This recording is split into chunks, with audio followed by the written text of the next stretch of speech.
Xaçmazda fiziki qüsurlu qardaşın pensiyası əlindən alındı. İstismar və işgəncə iddiaları Daxili İşlər Nazirliyindən açıqlama.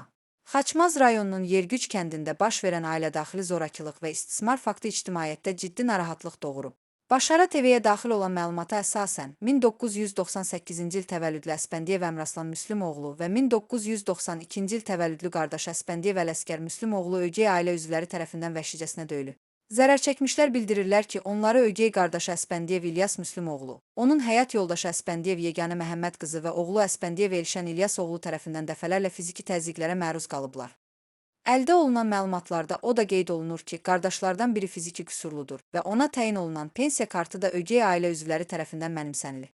Bununla kifayətlənməyən ögey qardaş İlyas Əspəndiyevin evinin həyətində qurduğu fermada qardaşlarını məcburi əməyə cəlb etdiyi, iş görmək istəmədikdə isə müxtəlif fiziki və psixoloji işgəncələr tətbiq etdiyi iddia olunur. Məsələ ilə bağlı Başara TV tərəfindən Daxili İşlər Nazirliyinin Mətbuat Xidmətinin Quba Regional Qrupunun baş inspektoru, polis baş leytenantı Xəyal Talıbova məlumat verilib. Açıqlamada qeyd olunur. Məsələ Xaçmaz rayon polis şöbəsi tərəfindən nəzarətə götürülüb.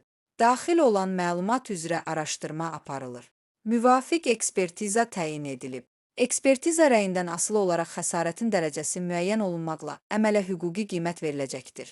Hadisənin dəqiq hüquqi qiymətləndirilməsi və təqsirli şəxslərə qarşı tədbirlərin görülməsi üçün ictimaiyyət və media qurumları prosesi diqqətlə izləyir. Bizi əlimizdən kartları götürüb və qardaşım da xəstədir, əlinə alıb kartları vermir.